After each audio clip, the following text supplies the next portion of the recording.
അമ്മ ഞാൻ കോടതിയിൽ പോകുന്നില്ല. അയ്യോ, അങ്ങനെയല്ല. എന്റെ മരുമകൾ ഒരു കാര്യം തീരുമാനിച്ച അത് നടത്തണം.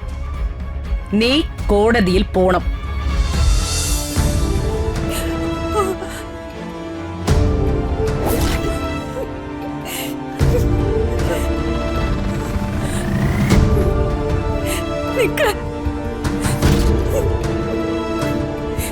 ഒരാളെ ജീവനോട് കൊന്നപ്പോ സന്തോഷായില്ലേ?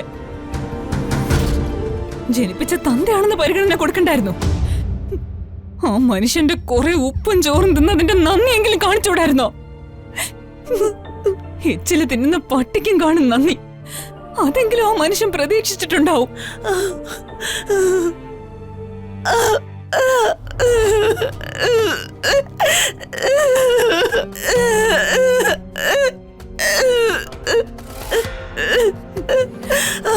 നമ്മുടെ അമ്മ ഇന്ന് വരെ ആരെയും കുറ്റപ്പെടുത്തി ഞാൻ കണ്ടിട്ടില്ല. ആരെയും നോവിച്ചിട്ടില്ലാത്ത ഈ സ്ത്രീ ഒന്ന് ഉള്ളൊരുക്കി ശപിച്ചാലുണ്ടല്ലോ, നിമിഷ നേരം കൊണ്ട് തകർന്നടിയാനേ ഉള്ളൂ. നുണയിലും ചതയിലും നീ തീർത്ത ഈ സൗഭാഗ്യങ്ങളൊക്കെ. ചിന്നു, ഞാൻ ഇങ്ങനെ മിണ്ടരുത്. മരണത്തെക്കാൾ വലിയ വേദനയാ സ്വന്തം ചോര ചതിക്കുമ്പോ. അതിനി നിങ്ങളും അറിയാൻ പോവാ. ഞാനും അമ്മയും തിരിച്ചെത്തുന്ന സമയം വരെ നിങ്ങളുടെ ചീട്ടുകൊട്ടാരത്തിന് ആയുസുള്ളൂ. സ്വന്തം അച്ഛനെ ചതിച്ചവൾക്ക് കൂടപ്പിറപ്പ് തരാൻ പോകുന്ന പണി നീ കണ്ടോ? ചിന്നു, നീ അച്ഛനെ സഹായിക്കാൻ കോടതിയിലോട്ട് വരണോന്ന് പറഞ്ഞപ്പോ ഞാൻ ആദ്യം പറ്റില്ലെന്ന് പറഞ്ഞതാ. എന്നിട്ടും ഞാൻ വന്നു. വന്നത് സഹായിക്കാനായിരുന്നില്ലല്ലോ, ചതിക്കാനല്ലേ?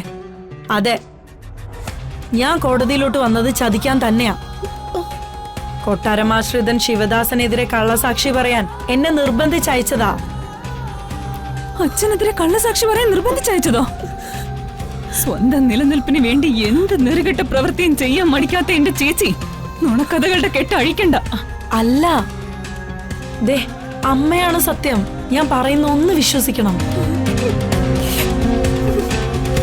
ഞാൻ കോടതിയിൽ വന്ന് അച്ഛനെതിരെ മൊഴി കൊടുത്താൽ ഞാൻ നിന്റെ ചേച്ചിയാണെന്നുള്ള കാര്യം, ശിവദാസന്റെ മകളാണെന്നുള്ള കാര്യവും നീ രമാദേവിയോട് പറയുമെന്ന് എനിക്കറിയാം.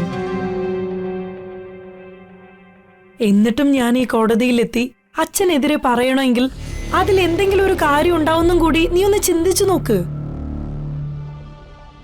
കോടതിയിൽ വന്ന് നീ പറഞ്ഞു തന്നതുപോലെ തന്നെ അച്ഛൻ അനുകൂലമായിട്ട് പറയാൻ തീരുമാനിച്ചിരിക്കുകയായിരുന്നു ഞാൻ.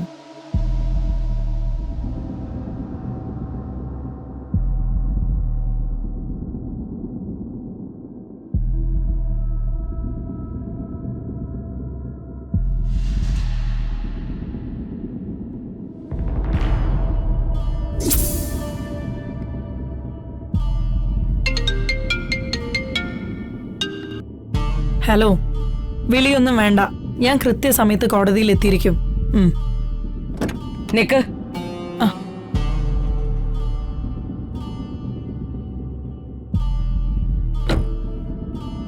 എന്റെ മരുമകൾ എങ്ങോട്ടോ യാത്ര പോവുകയാണല്ലോ. ഓഫീസിലേക്കുള്ള പോക്കല്ലാന്നറിയാം.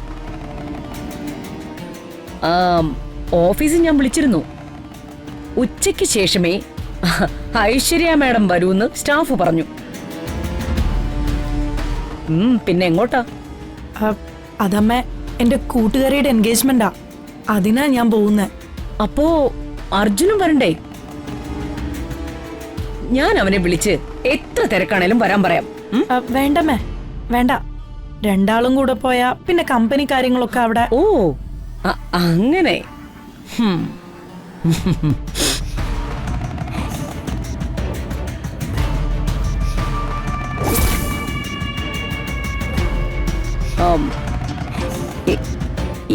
എൻഗേജ്മെന്റിന് പുതിയ ഫോട്ടോ എടുക്കാമല്ലോ. അപ്പോ ഈ ഫോട്ടോയുടെ ആവശ്യമില്ല.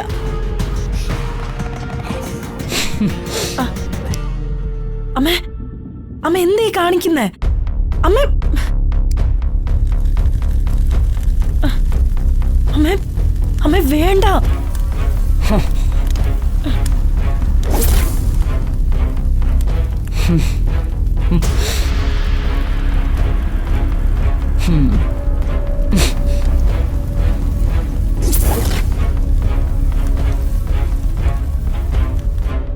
ശിവദാസിന് വേണ്ടി കോടതി കയറുന്നവളും മടങ്ങി വരുമ്പോ ഈ വീട്ടിലിരിക്കുന്ന നിങ്ങളുടെ മാരേജ് സർട്ടിഫിക്കറ്റും കത്തിച്ചാമ്പലാവും. അമ്മേ, ഞാൻ അതാണ്. അങ്ങനെ ചോദിക്ക്, അമ്മ പറഞ്ഞു തരാം. എന്റെ മരുമകള് അതുപോലെ അങ്ങ് ചെയ്താ മതി. അപ്പൊ പിന്നെ മാരേജ് സർട്ടിഫിക്കറ്റും കീറില്ല, ആധാർ കാർഡിന്റെ എക്സ്പയറി ഡേറ്റും കഴിയില്ല. അമ്മ, ഞാൻ കോടതിയിൽ പോകുന്നില്ല. അയ്യോ, അങ്ങനെയല്ല. എന്റെ മരുമകൾ ഒരു കാര്യം തീരുമാനിച്ച അത് നടത്തണം. നീ കോടതിയിൽ പോണം.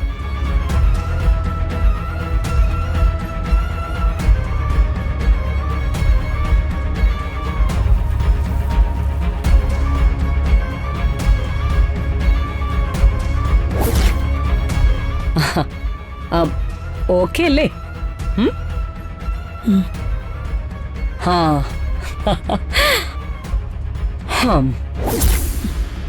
ഇതാണ് അവിടെ സംഭവിച്ചത്.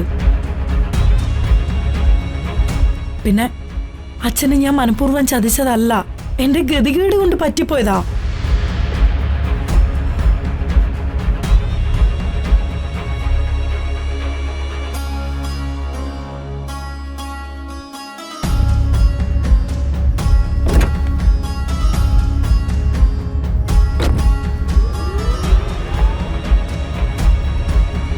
വാ പോകാം. എന്തിനാ ഈ കണ്ണി ചോരില്ലാത്ത സ്ത്രീയോട് സംസാരിക്കാൻ നിൽക്കുന്നത്? ആൻറ്റി വിഷമിക്കണ്ട. ഞാൻ പബ്ലിക് പ്രോസിക്യൂട്ടറായിട്ട് സംസാരിച്ചപ്പോൾ മറ്റൊരു വഴി തെളിഞ്ഞു വന്നിട്ടുണ്ട്. നമുക്ക് ആ വഴിയൊന്ന് നോക്കാം. വാ. വാ.